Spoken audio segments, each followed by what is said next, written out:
Hello and welcome to my channel. I am Zodiac Bandit, and today we're going to be recapping episode 97 of Campaign 3 of Critical Role. This was a interesting one. We've learned quite a lot, so let's get into it. We start in AR. The party have made their way to the Genesis ward. They have found a Ruby Vanguard tent, and there was a massacre inside. Chetney used grim psychometry on it to see the history of the tent and saw the elf member of the Ruby Vanguard in this tent kill the others with a smile on his face before carving a symbol into his chest. Seems that he was driven mad somehow. Outside, Orm heard something being dragged by something else, and he told everyone to hide. Everyone did, but Lana was heard by this very large, tall, gray creature, and it spawned many scorpion-like creatures out of his chest, which is nasty. It is now time to fight. Roll initiative. Ashton got a 21, Fern got a 19, Orm got a 14, Essek got a 13, Dorian got an 8, Imogen got a 6, Chetney and Lana both got 4s, but because Chetney won rollies, he goes before Lana. Ashton is first, he rages, and he begins to rush the scorpions. He swings and hits his first attack, dealing 21 damage. Ashton is hurt by some splash damage from acid for 6 damage, and the scorpion is somehow stuck to his hammer, obviously via its body mechanics. Ashton then tries to crush it by attacking again with the hammer, smacking it off the ground. It hits and deals 23 more damage, killing the scorpion outright. He takes one more acid damage from this. He then tries to hide behind the tent. The scorpion is up. 3 of them swarm Lana, and 4 of them swarm Ashton. The 3 around Lana miss all of their attacks, lucky her. The other 4 attack Ashton. The first misses, the second hits for 7 damage, the third hits for 10 damage, and the fourth hits for 6. Fern is up. She casts Flaming Sphere at 4th level and puts it right next to the big monster with a hammer. Just to put this out there, when they are in Aor and they cast a spell above 3rd level, there is some sort of magic effect that happens that basically makes them roll a d20, and if they're above a 17 on the roll, they then go to a d100 roll table for a wild magic effect. So keep that in mind. If I don't bring it up, but I mentioned the spell level, it's because they rolled lower than that 17. So there's a couple of times where I bring up the level in my notes and they just don't have a weird magical effect, but there are other times where they will have a magical effect, and I will just make that known. So yeah. Anyway, she puts it next to the monster with the big hammer. She then makes the sphere slam into the monster, and it fails its save and takes 11 damage. Orm is up. He moves up toward the big monster and stays about 15 feet away from it and starts to air slash it. He hits his first attack, dealing 17 damage, and he makes it a goading attack, which the monster fails, so now he must attack Orm, or other attacks against other creatures will be at disadvantage. Orm then air slashes it again, but rolls a natural 1. He re-rolls it with his halfling luck for another natural 1, so his second attack misses. He then slashes again, hitting for 14 more damage, and tries to trip the monster, but the monster saves. Orm then backs up. Unknowingly to him, he left the melee range of the creature, and it swings for him, hitting, dealing 33 damage to Orm, and Orm needs to make a strength save. He rolls a natural 1, but with halfling luck, he's able to re-roll it for 24, keeping him in place, not being sent flying backwards. Essek is up. He moves up and casts a gravity spell that I don't know the name of on the scorpions, but it also hits Fern and Ashton. Fern and Ashton both fail, and they both take 36 damage, but all 4 scorpions that get hit by it also take that same damage, and they all die. Ashton is pulled into the middle of this gravity spell, or where it would have been. The large monster is now up, and it starts moving towards Orm. It tries to bite him with its stomach mouth, its toothy maw stomach mouth. It hits, and it deals 24 more damage to Orm, and Orm is also grappled. He is now being chewed on. The monster swings its hammer for Dorian, who was close by, and it hits Dorian, dealing 28 damage. And Dorian fails the strength throw, and he is sent flying through the wall of the ruin behind him. He is knocked prone. It's Dorian's turn. He stands up and uses his wing boots to get to eye level with the monster. He casts Lightning Bolt at 5th level on it. Imogen at the same time moves up closer to the monster and casts a Lightning Bolt of her own at 5th level. They both do a combo move here as they were next to each other in the turn order. The monster fails both saves, dealing 40 damage and 42 damage. Because they are in Aor, magic is weirdly affecting things. And Imogen rolled high enough on the d20, so a fireball explosion goes off in her fucking face. That's nice. The fireball also hits a scorpion, and it hits Laudna. Imogen and Laudna both fail and they take 19 damage. The Scorpion also takes 19 damage as well. It is still standing. Dorian then gives a Bardic Inspiration to Chetney, and Imogen also ends her turn. Chetney is up. He uses Turmoil to cast Shatter behind the monster. The monster saves, and it only takes 10 damage. Chetney then transforms and runs away from this monstrous monster, because it is massive and dealing a ton of damage. Laudna is up. She uses her ability, I think it's either an ability or a spell, I'm not too sure, called Void Puppet, and summons a spirit, which is supposed to be reminiscent of something from her past. So she makes it a halfling woman who has a noose around her neck. She looks a lot like Pike. Great. She then casts Fireball on the Scorpions, thinking that that was intentional from Imogen, and she uses sorcery points to empower the spell to make it better. The Scorpions all fail, and they all take 38 damage, killing them all. The tent is also now lit on fire. Laudna then moves up towards Ashton. Ashton is now up. He uses his Hyper Rage and rushes towards the monster, leaving behind a light cycle light beam behind him. He swings for the monster. He hits his first attack, dealing 25 damage. The monster fails a strength save and is pushed 20 feet away from Ashton. Ashton then rushes up again, swings and hits, dealing 20 more damage. Ashton then backs up out of the range of the monster, and because of his current rage that is up, he cannot trigger opportunity attacks. Fern is up. She moves towards the monster and summons Mister. She then casts Scorching Ray. 3 of the rays hit, dealing 24 damage, or it would if it had any effect. There is no damage. Matt reveals at this point that the lightning bolts also didn't do as much damage as they thought. The creature seems to be resistant to lightning damage and immune to fire damage. Quick note, he elected to keep the fire sphere damage from before because he didn't mention something sooner. So, yeah, just thought I'd throw that out there. Orm is now up. He is currently being chewed and takes 19 damage at the start of his turn. He then Misty Steps his way out of the mouth. He then starts swinging for the monster while he's standing on its arm, dealing 11 damage on the first attack. He hits again on the second attack for 7 more, and he hits again on the third attack for 18 more. He makes that one a goaded attack. He then action surges. Orm hits again for 15 damage. He tries to make it a pushing attack, but the monster saves. Orm attacks again for 10 more damage and tries to make it a tripping attack, but it saves. Orm, with his last hit, hits again for 17 damage, killing the monster. He is a fucking monster in his own right. Like, Orm is actually cracked. The monster falls and hits the ground. It is now dead. Chetney then starts to listen out for any other creatures who could be coming towards them. He does hear the sound of movement off in the distance.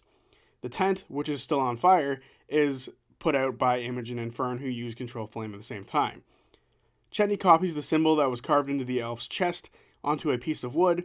Ashton tries to pull the monster's body inside the tent, but it is far too heavy. It won't budge, even with the really high strength roll that he rolled. This thing would be a lot heavier if it wasn't so skinny. They look over the monster's body, and where there should be a face is just a human skull with no skin. They try to do a nature check on it, but Imogen unfortunately rolls a natural 1, so they have no idea. Dorian casts Motivational Speech, giving 10 temp HP to Orm, Ashton, Fern, Imogen, and himself, and advantage on wisdom saves. They hear something starting to get close, so they run up a nearby tower. Fern casts Pass Without a Trace, so they get stealth checks now. All of them were above 20, with the exception of Essek, who rolled a 16, which is still decent. As they go up, they notice the tower isn't necessarily structurally sound, but it's fine for now.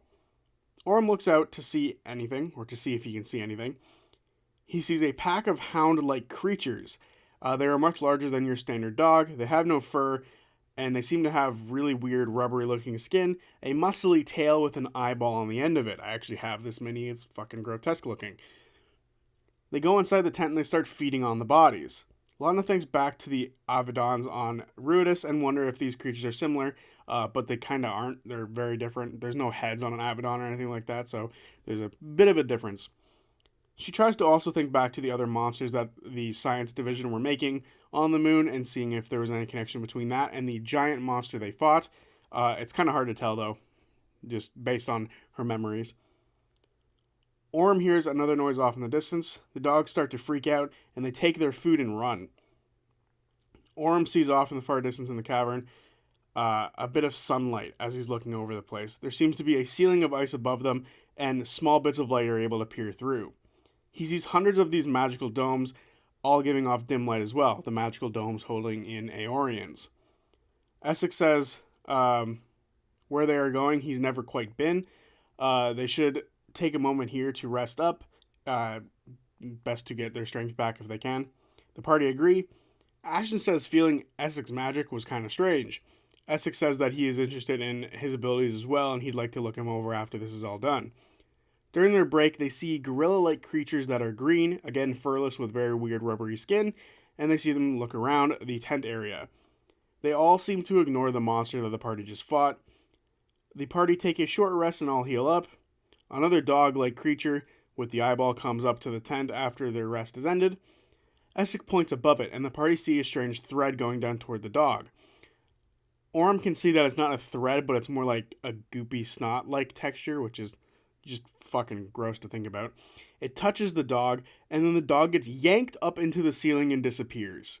Essex says there are many monsters and creatures here. Some are from Aeor, and some of the others have found this place and were changed by the magic. They better be careful going down from here. Fern casts Pass Without a Trace again. Essex says that it's best not to climb down the massive hole in the middle of the ward, which is where they're going. So if they can, they should use some magic to fly. Dorian says that he can fly and he can carry someone. Imogen can make other people fly, and Essex can make people fly as well. So Dorian will carry Orm, Essex and Imogen cover the rest of the party with, let's say Tinkerbell's fairy dust and cast Fly on everybody. They all start flying towards the massive hole. They only go 30 feet per turn because Dorian is slower, having to carry Orm. They see many floors in the hole as they start to get close to it. Most areas have been mostly destroyed, but some aren't. Essex says to stay close as he starts to fly down inside the hole. The party follow. Orm is on lookout for anything dangerous, but he can't see all that well. He sees that there are magical torches in the hallways that go throughout the floors. Orm sees metallic walls and cables hanging all over the place. There seems to be some sort of aqueduct system as well. Most of it has been destroyed. They reach the third level, and this is where they can see most of the damage gets worse. Essex says that he has been on this floor, and he has taken a lot of stuff from it. He says he went all the way down to the 7th floor, and they need to go down to the 8th or 9th floor to find where Ludinus is. They see the 4th floor is almost completely collapsed as well. They see shifting eyes in the darkness. Some creatures have made their home there. Chetney sniffs around and gets a hint of sweat, but it's alien to him. There's also rust and hard water in the air, and there is a smell of rotted fruit. All sorts of smells in this area. Every now and then, the magic users of the party get a strange tingle of some sort of magic wave going over them. They feel like it would be a bad idea to cast spells here. The next few levels are a lot of the same, collapsed rooms. Essex says he and his partner went through this place trying to map it out. There were others here, including the Dynasty. They even had an encampment on the 7th floor, which is now gone. Essex said the Thalamus, which is what the party is looking for, and what has been referred to as a couple of times, including by Astrid, is on either the 8th or 9th floor, which is why he thinks it's a good idea for them to go there. He's never been down there, as when he and his partner got to that point, they were tapped. Imogen asks how far down the hole goes, and Essex says that he has never been to the bottom. He thinks it's going to be a bad idea to even bother. Essex takes out a coin and then tosses it down into the hole. After 25 seconds, Orm hears it hit water. Imogen asks if the rest of the party just want to jump down there like she does, and Essex asks what that would even, do. Why bother going down there? Ashton says that they've seen water go to different places through some magical holes and portals, so really there's no way to tell where everything goes. Essex then goes over to the 8th floor. Lana remembers the time that FCG lost their coin back in Jushar and wants to go find it once this is all over. The rest of the party go over to where Essex lands, and they land on a platform, in a room that is mostly destroyed. There are cables hanging from the ceiling, and there are fur patches where a creature is no longer there. There is a hallway with a table and chairs in there. It is another Vanguard encampment similar to the tent. They hear a vibrating hum off in the distance before it goes away. Orm steps up towards the table and sees that there are 2 broken oil lanterns, but there is one that is functioning but empty. There is oil in one of the boxes nearby, and there are traveler's notes. Dorian looks to see if there is any heavy dust in the area. He rolls an investigation check and gets a 10. There is weirdly not a lot of dust. Orem lights the oil lantern, and the party then see a smear on the ground that seems to be from a dark liquid. It is being dragged off into the distance. Chetney smells it, and it's definitely blood, and it's not necessarily fresh. He looks for tracks with an investigation check of 26, and he sees that there has been a lot of foot traffic through here. It seems to be a very important location to the Ruby Vanguard.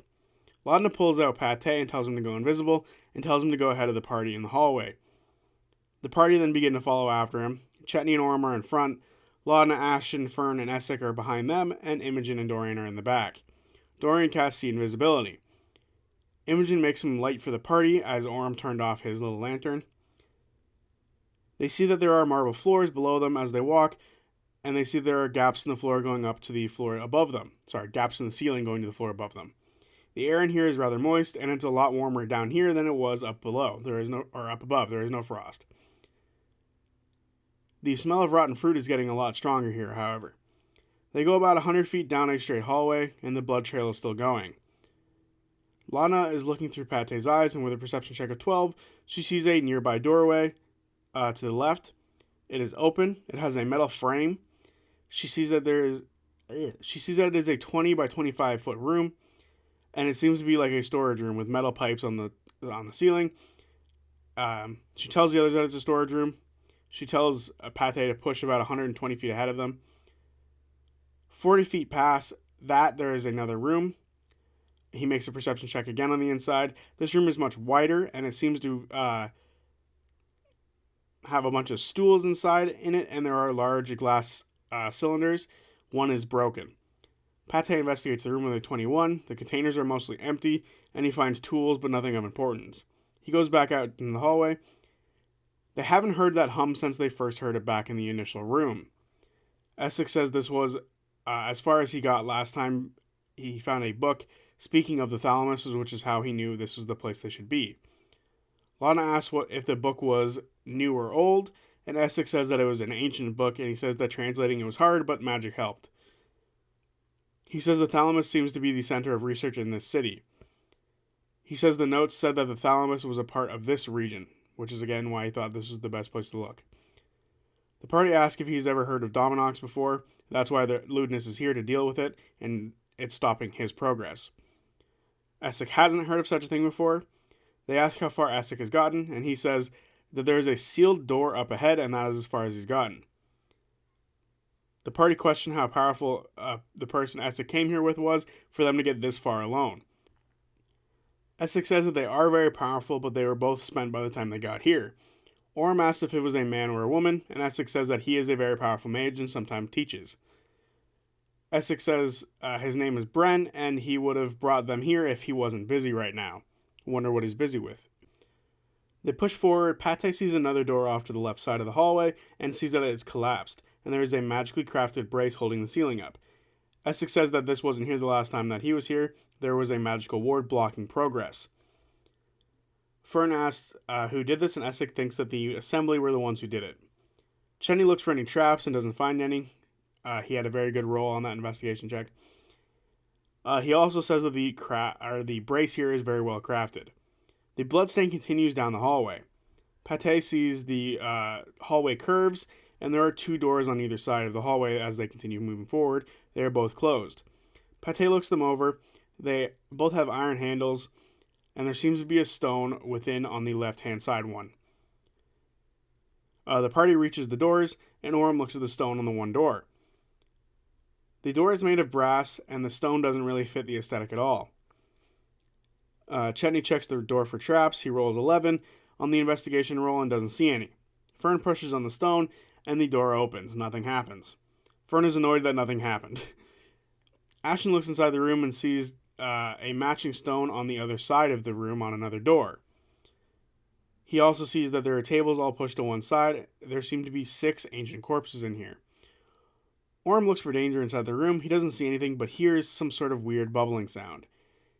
He sees broken glass, long metal tubing, hooks all over the place, a glass container that is similar to the ones they saw into the rooms before.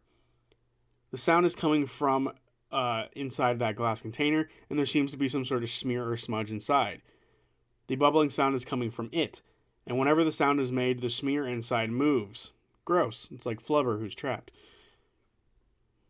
Imogen thinks these stones are some sort of warning to other Vanguard members to not go inside here. Essex says that they're actually just magical locks that you can lock the inside of the room. He thinks this is an enchantment room, and he finds a sword with the beginnings of runes being carved into it. The party leave the room and choose to close the door behind them, and they push onward, not checking the other door. Pate sees the hallway opens up into a much larger chamber. The chamber has a smell to it, and a metallic taste in the air. This chamber seems like a waypoint where 4 different hallways meet. There are corpses all over the floor, and Pate sees black chains hanging from the ceiling with hooks on them. There's bodies hanging from these hooks. Many, many bodies. Pate makes a perception check 22. The bodies on the ground are ancient, but the ones on the hooks are new. They are wearing Vanguard clothing. There are over a dozen bodies hanging from the ceiling. Pate looks up and doesn't see anything in the ceiling the chains seem to be coming from. They seem to be just coming out of the stone from above. They don't seem to be coming from the floor above, which is odd. Pate looks to see if any of the bodies have a smile on them, and half of them do.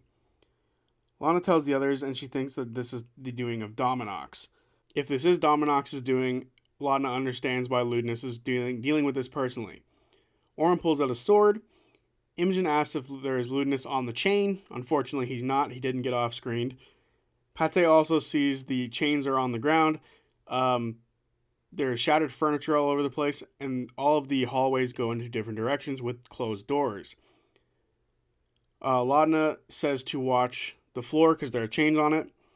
Imogen asks if the blood trail ends here, if the chains lead to any different rooms. But as they're about to look, Pate suddenly has his connection cut. Chetney immediately charges into the room, and the others follow behind him, a little bit slower. They're more tentative than Chetney is. Chetney sees the floor is slick and the chains are covered with blood. 2 of the chains are still dripping, which is gross. He sees Pate's body on the ground, no longer active. It seems something has just dispelled his magic. Chetney sniffs the air and activates Hunter's Bane. He gets a scent of a fiend in the air. The rest of the party reach the room, and Lana makes a religion check. Orm turns on the lantern to get a better look, and Imogen casts Fly on herself. 16 on the religion check. She sees the chains definitely seem to be just coming from the stone above, but she doesn't seem to know anything else about it. They see some of the bodies are holding the chains as if they're trying to pull themselves off or maybe even onto the chain. Essex says this room is extremely upsetting and thinks that they shouldn't have come here. Pate doesn't look like he was hit by one of the chains. He just looks like he's been deactivated. Essex pulls out a bracelet and says this may be a good place for information. He asks which body they want to talk to, and the party want to talk to one of the Vanguard bodies. They pick one that isn't smiling.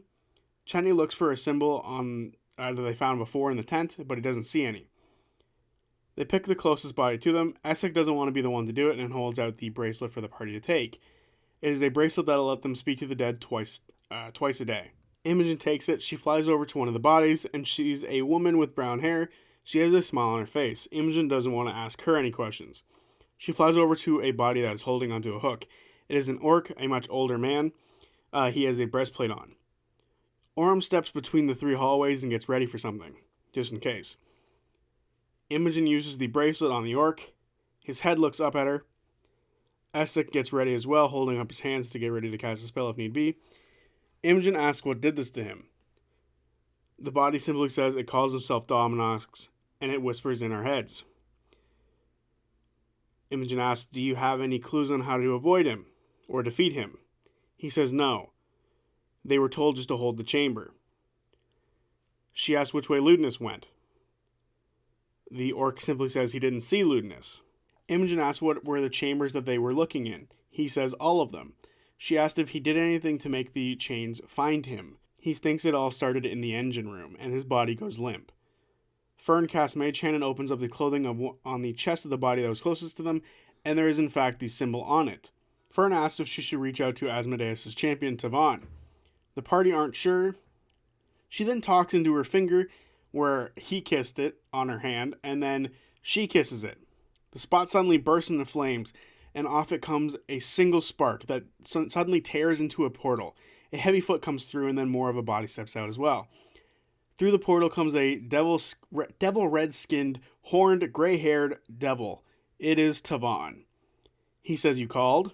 And Fern is shocked about how quickly he came. He says that she called and the pact now begins, which means another pact for this group. Great. The party asks if he knows of Dominox. He says he hasn't heard that name in a very long time.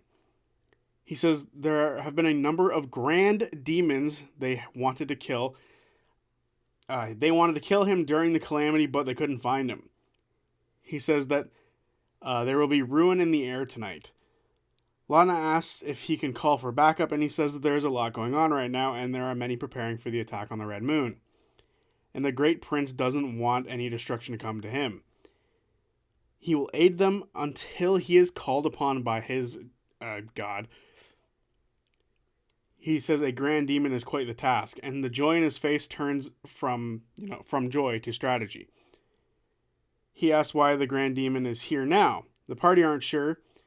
They say that the people here were uncovering ancient technology. Maybe the Aorians caught Dominox, and the Vanguard accidentally released him. Fern shows him the symbol carved into the chest, and Tavon says that is in fact the symbol of Dominox. Tavon asks where they are, and Essex explains where they are to him. The party tell him that they are here to kill Ludinus, who is here to kill Dominox. Lana says that they are here to kill Ludinus or halt him in some way, and they want to use Dominox to do so. But the rest of the party, don't believe that is a fucking option anymore because it is a grand demon. Essex asks where they should go now. Chetney looks at one of the hallway doors and looks for traps. He doesn't find any. He then has to make a wisdom save. He rolls a 17. He turns back and sees not the party but a dozen children, covered in claw marks and blood. They ask him if he remembers what he did. The big bad wolf, they call him. A monster. They ask how many he killed. How many more he will kill. They start to step forward towards him. He backs up and starts yelling. The party hear him yell and see him freak out in the corner. Chetney can't find his friends. Chetney turns back to the door and sees a young girl with a claw mark across her face. Her eye missing, her face all messed up, a broken toy in her hand, and she asks why. He suddenly has a flash of himself in a forest, and he takes a swipe at a girl, and then snaps back. Did he do that? He did lose himself for a while. He was feral. He doesn't remember much about that time. He turns back and sees the other kids are all missing their throats, cut open, and they all have flashes of themselves being attacked by Chetney. He snaps back. Chetney recognizes the kids from the visions he was seeing. Chetney sees about 13 kids in the room. He yells for the others, telling him that there are kids in the room. Imogen casts calm emotions. He makes a wisdom check at disadvantage, and he rolls a 4. Lana sends him a message, but he doesn't hear it. Chetney sees the kids. They are filled with sorrow and confusion. They keep asking him why. Chetney says that he didn't do it. He doesn't remember any of this. He looks past their faces and sees a flash of them all being ripped apart. He looks at his hands and then looks back up. There are no more chains in the room. He's just now in a forest. Orm grabs his shoulder, but Chetney feels blades sink into his arm. He then swipes at the blades, hitting Orm, dealing 8 damage. Orm shoves him up against the wall. Chetney sees the kids swarm him, asking him why constantly. Chetney says that he can make it right. He opens his eyes and he sees Orm again. He asks if Orm saw any kids. Orm says no. Chetney now sees no kids. Chetney explains what he saw to the others. Orm tells him to take a minute. Chetney says that it was so real.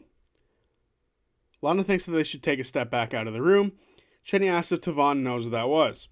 Tavon says that they might not be prepared for this fight. Fern asks what to do, and Tavon points to the bodies and says to do better than they did, which is not very helpful. Chetney asks how Dominox works, and Tavon says that he doesn't quite know. It was before his time. Dorian casts motivational speech during all of this and puts it on Chetney, Laudna, Imogen himself, and Essex. Honestly, he should have put it on Ash and Orm. I don't know why he didn't. Chetney tries to use grim psychometry. He rolls a 22 on the room. He sees this room is filled with a lot of darkness. He sees people screaming, bodies being thrown on hooks, people placing themselves on hooks. He can't find anything outside of the memories of that in this room. There are lots of it. Dorian is looking for what affected Chetney. He follows the chain on the ground. They're connected to nothing. 100-foot long spools of just black chains covered in blood. They don't go anywhere. Imogen uses the bracelet again on one of the bodies, this time an Aeorian. The body shifts up to look at Imogen. She asks, Dominox has been released. How was he captured in the first place? The body says, the pinion of service. She asks what the pinion is. An abyssal soul anchor made to bind him to the engine. He was being used to power the engine.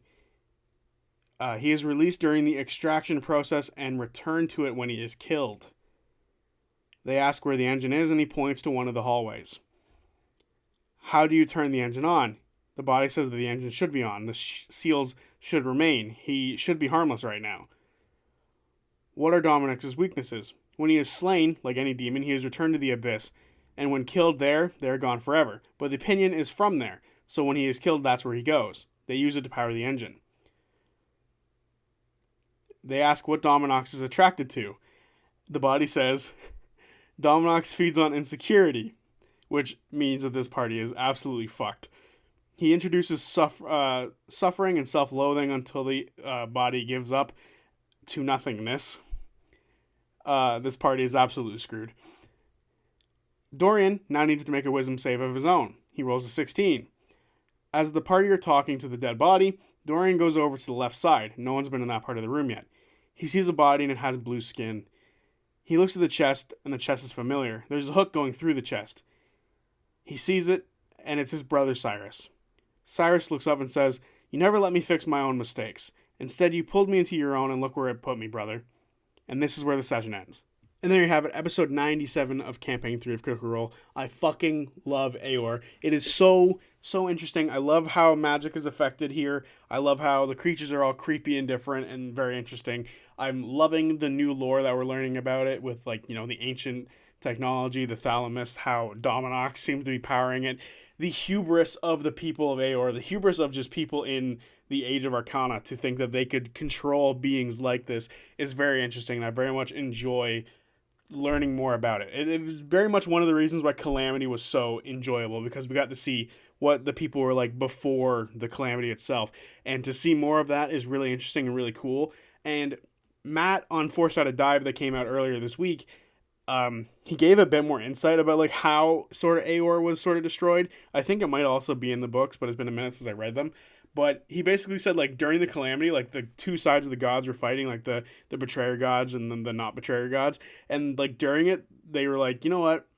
Aeor is kind of a problem over here. They're making, like, god-killing weapons. Let's, like, call a ceasefire for, like, 5 minutes, and we're both going to go blow those fuckers out of the air. And I thought that is so interesting and so cool. So to see them, like, having, like, the thalamus or this engine thing that they've been talking about, and it's powered by, like, a fucking grand demon, it just shows that, like, the gods were kind of right to smite these guys down, because they are nuts to just grab a demon like that and, like, throw it into the engine and be like, yeah, here you go, you're our power source, and if you get out, we're fucked. So my initial thought about that is how it was released. So there's either one of two ways I think Dominox was released. First, obviously the Ruby Vanguard could have gone through and started messing with this engine or the thalamus. If they're the same thing, we don't know. But the other way that it could have been released is when Ludinus, like, pulled down, like, the Divine Gate from Ruidus and, like, made, like, the ley lines, like, not situation going on above them, and, like, all of, like, the enchanted seals around the world and spells started acting weird, like, broke. Maybe that did as well, because that body mentioned the seal, like how seals should still be working. So I think it's more likely that Ludinus accidentally did this, which I think is kind of interesting. But anyway, overall, this was a fantastic episode. Next week, they said it's going to be a off week, like they're not going to be doing anything because they have the live show. I don't know when they're going to upload the live show. They didn't make that clear. But next week is going to be an episode of the Menagerie, so it's going to be Daggerheart. And then I think the following week is when they're going to upload the live show. So there won't be a recap next week, I guess. There's just going to be 2 more videos. and then the week after that will be the live show recap. So, yeah. I don't know. We'll figure it out on Monday when they put the schedule out. But anyway, I will see you guys on Tuesday for whatever video I make next. Peace.